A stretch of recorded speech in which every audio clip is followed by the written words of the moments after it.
Eteryje laida iš ciklo skirto suaugusiųjų švietimui mokytis niekada nevėlu. Šiandien kalbame apie psichologinę pagalbą. Kaip keitėsi visuomenės požiūris į neįgaliuosius? Kodėl požiūrio klausimas yra svarbus? Kodėl teigiamas požiūris į neįgaliuosius yra reikalingas pačiai visuomeniai? Kodėl mes kartais sutrinkame ir nežinome, kaip elgtis ir bendrauti su neįgaliuoju? Šie ir panašus klausimai neretai iškyla tiems, kurie vienaip ar kitaip asmeniškai ir profesiškai susiduria su neįgalumu negalią turinčiais asmenimis. Kalbiname psichologą socialinių mokslų daktarą Arvydą Lieponių. Čia, aš manyčiau, bendros kultūros dalykas ir atskiriam žmogui mūsų reakcijos iš tikrųjų tą kitą asmenį. Bet, žinot, čia toks yra paradoksas, iš tikrųjų, kaip ir su kartais rastiniais prietarais, ar ta diskriminacinio elgesio ar stereotipais.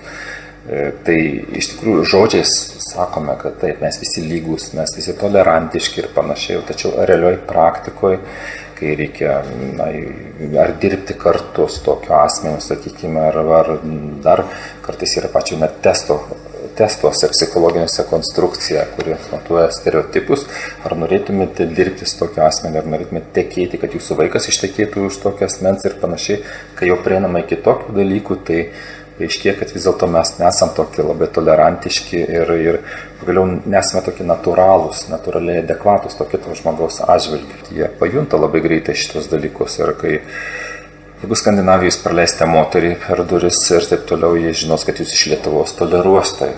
Bet čia jeigu tai padarys Danas ar kitas, gali būti ir supykti, reiškia, kad mane išskiri kažkuo. Tas išskirimas iš kitų, šiuo atveju sąmoningas ar nesąmoningas, tą, reiškia, paveikia neįgalų asmenys, keistokai gali pasijusti ir kartais net ir supykti iš tikrųjų.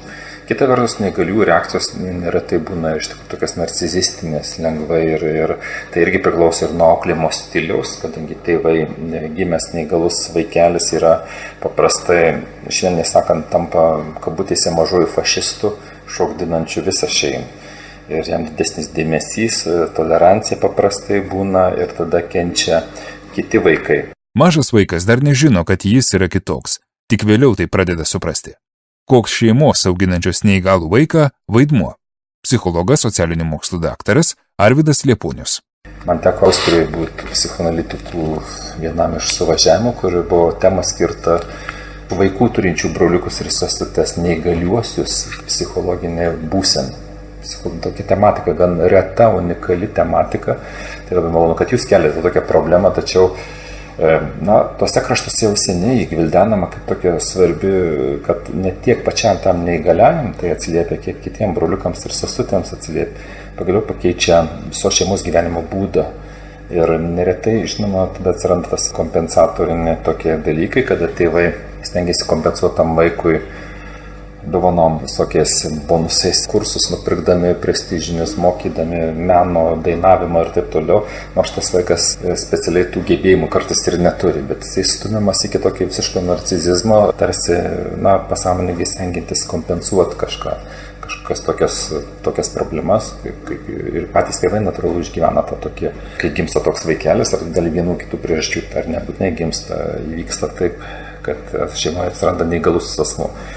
Bendri kultūriniai, žinoma, principai visose kultūros yra tolerancijos, pagarbos, neišskirtinumo, lygiateisiškumo ar darbe, ar artimoje aplinkoje.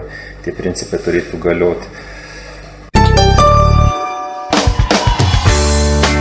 Radijo laida parengta įgyvendinant ugdymo plėtotės centro projektą suaugusiųjų švietimo sistemos plėtra, suteikiant besimokantiems asmenims bendrasias kompetencijas, finansuojama Europos socialinio fondo lėšomis.